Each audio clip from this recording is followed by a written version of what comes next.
Hello and welcome to another episode of Ewell Acres. Today we're going to continue on with our beekeeping discussions and we're going to talk about how to build supers from a kit. Let's get started.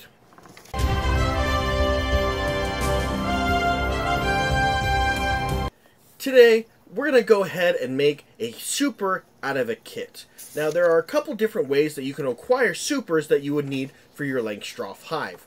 You can get them pre-built, already manufactured. You can get the saw yourself. You can get the wood. You can rip everything, nail it together, form it together, paint it. That involves a lot of work. So we are going to go ahead and do the middle of the road. And we're going to build it from a kit that we ended up purchasing from Man Lake Bees that comes with this nice little instructional guide on how to do it. So today we've got quite a few hives to make, supers to make, but we don't want to take the time to cut all the wood and everything like that, so we're going to go ahead and make them from this kit. And just as a shout out, if you like what we're doing, we're trying to show you how to do things to help us in continuing with more videos. Don't forget to click that subscribe button, ring the bell for notifications, so you can continue to get videos like this on a regular basis. So for the equipment that you're going to need in getting ready to form a super, you're going to need the wood that comes with the kit, which is going to be these side panels. Now, sometimes in these kits, sometimes not, quite frequently, this is all you're going to get, is just the wood. So I would recommend getting a few other things that aren't going to be as a part of that kit. The first is going to be 3/4 inch or 1 1/4 inch box nails, something thin that you can nail through, or some sort of brad staples in a pneumatic stapler that you can actually put these things together. Then, as you notice, I would recommend getting Gorilla Glue, wood glue, something that you can use to fasten it to make it a little bit stronger. Then, as you saw as well, I would recommend getting C-clamps or some other type of adhesive device that you can use to put these boards together to keep them square as the glue is drying, so that way they don't go out of shape and make it difficult or near impossible to get the frames set in. Before you start nailing things together, before you start gluing everything together, I would recommend you go ahead and put the side walls together in a preform just to make certain that everything fits right, because sometimes the manufacturing process can be a little bit off and sometimes you've grabbed the wrong boards. So this is just to make certain that you've got everything set right. Now we took our boards, we've set them together, everything is good. We're going to go ahead and move on to the next step. We're going to go ahead and take each board a little bit at a time, and we're going to go ahead and put some glue amongst the grooves. Now, you don't need a whole lot because this glue is going to expand. It's going to continue. We are going to take the glue and stick one drop at a time in these different grooves that are called tongue grooves. They are called finger joints, and that's because when you put them together, it looks like finger joints. And this is how most kits are designed or cut when they come. I've seen some that are cut at a 45-degree angle that you can go ahead and put together. However your particular kit is cut, I would recommend putting glue in those contact surfaces, some on each side, so that way when you go to connect them together, it's going to make it much easier to actually connect. And there's no huge rush to try and get these, because on average this glue will take anywhere between 4 and 8 hours plus to go ahead and dry. Now sometimes when you're doing this, it can be a little bit difficult to do it by yourself. So as you saw, I actually had a friend, in this particular case it happened to be my wife, helping me in holding these frames together. Sometimes having a second pair of hands can help you a great deal in getting together. So if you need to, have that friend go ahead and help out. Now, what I'm doing here is, as you can tell, I've got these C-clamps, and I'm going to go ahead and start connecting them together. there are a couple different ways that you can go about doing it. I've seen some bands that are used to go ahead and strap it all together. I've seen these giant C-clamps holding them together. Whatever your method is, you want to go ahead and connect them together to make certain it is square. And one other tool that I didn't mention in this beginning process that I would recommend you have is get yourself a simple, nice little square or a T-square, just to make certain where you're fastening everything together is on par. In order to do this properly, you're probably going to need 4-6 C-clamps on either side. As you can tell, I've got 2 on the side so I can get it together, and I'm going to go ahead and do 1 crossways so that way I can get equal pressures on all sides. I'm going to go ahead and get equal pressures on all sides before I start to nail in or use a nail gun. In my particular case, I don't happen to have a nail gun right now, so I'm going to go ahead and hammer these box nails in by hand. Because I'm asserting a lot of pressure like that, I would recommend have everything nice and tightened up. The more boxes you put together, the more prudent it becomes, in which you may want to invest in an air nail gun to make this process go a whole lot simpler. I myself today am probably only going to be building 15 or 20 supers, so I'll just go ahead and stick with using a hammer. But if you start doing a whole lot more, that might make sense to invest in an air gun. Now that I've got all of these squares squared up nice and tight and where I want it, I'm going to go ahead and take some box nails and I'm going to stick them in each of the tongues that are overlapping. And I want to try and get it as centered as possible on the wood. Now in this particular kit, it makes it really nice because there's actually already pre-drilled holes where it's recommended for me to go ahead and nail. And I'm going to go ahead and do it on either side, right where it's set.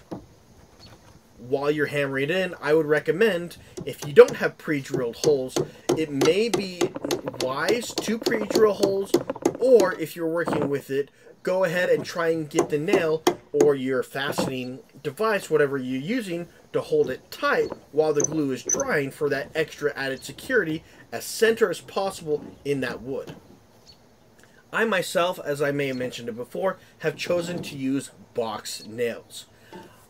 I would recommend using box nails or something thinner like that because this is relatively thin wood that I'm working with, and if I use standard construction nails or something really thick, then it's going to very easily split this thin piece of wood that I'm working with. As I finished nailing in that one corner, I'm just going to go ahead and work my way around the super and go ahead and nail it in. I don't know if I mentioned it before, but these particular supers I'm building today are medium supers. I personally favor the medium supers to use for all my hives, not just for the brood chamber, but also for the honey chamber, just because logistically it's a whole lot simpler in only having one super, one frame across the board. That way, if I'm going to make splits or I need to shift things around for food, I can very easily do so, and I'm not concerned with having the right type of material. Also, the reason why it's logistically is I only have one size super, one size frame to work with. Whatever works for you, this is just my own personal chosen. And they have kits for medium frames, deep frames, shallow frames. I've even seen kits for universal, for common beehives.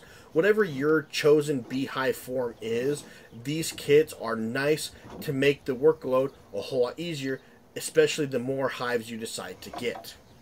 We were able to go ahead and finish nailing all of these top nails that we were on that top side. However, with working in the table and design we had a little bit of difficulty nailing in from the bottom. So we're just going to go ahead and flip this super around and make certain that we've got all the nails squared in and we've got every single spot covered.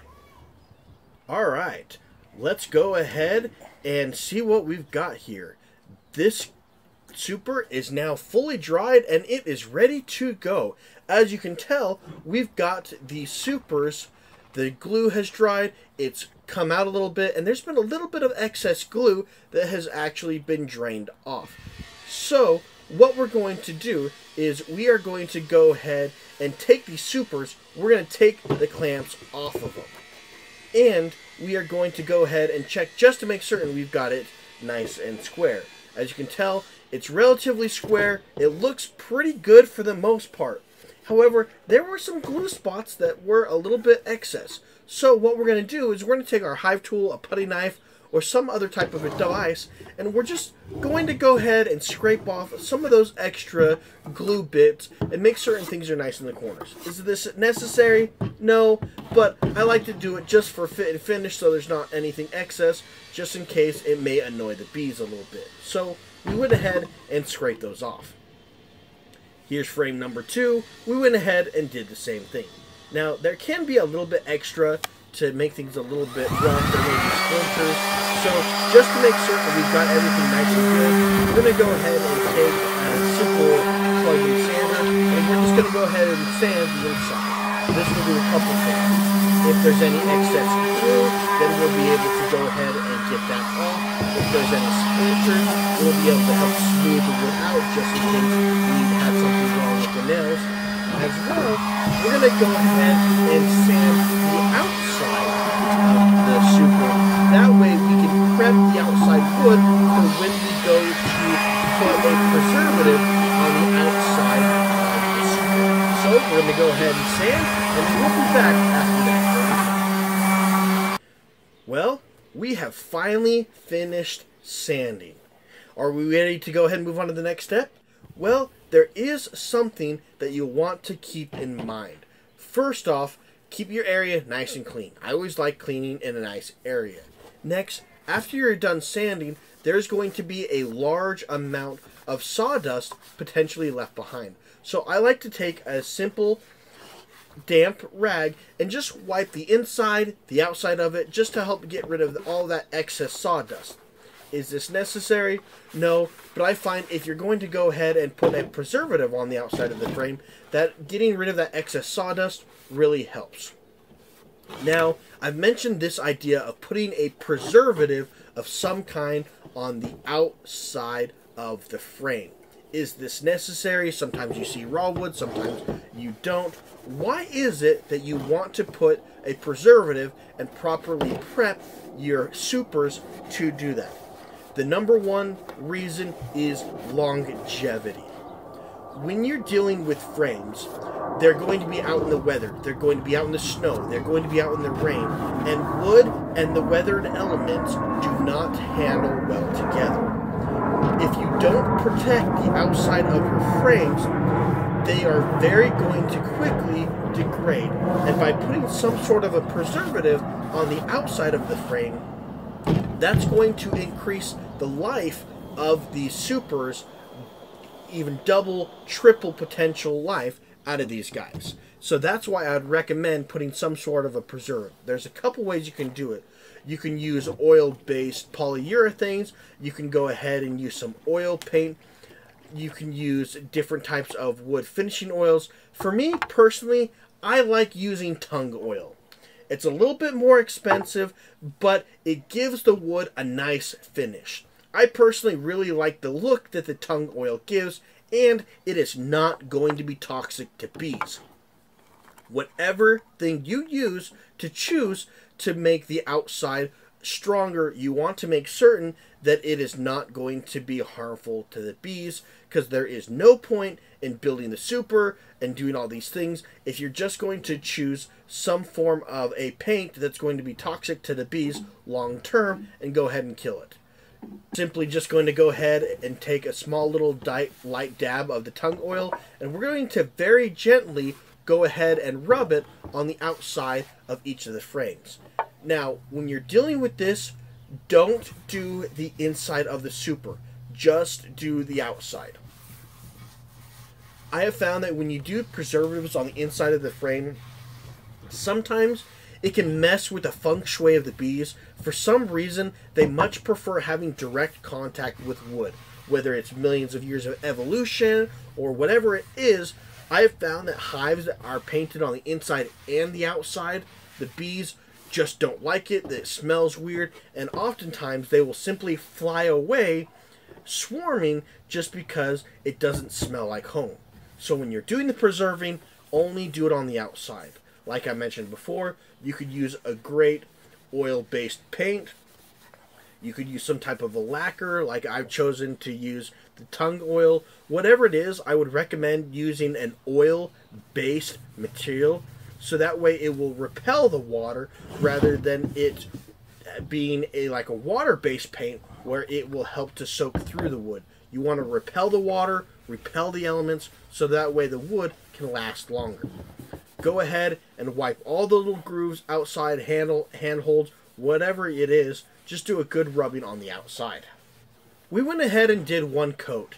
It looks good, but I want to increase my protection. So I'm going to go ahead and do 2 or 3 coats, letting the tung oil make certain to fully dry. Now the dry time for whatever material you're choosing to use is going to vary based on personal choice, or whatever that individual material is.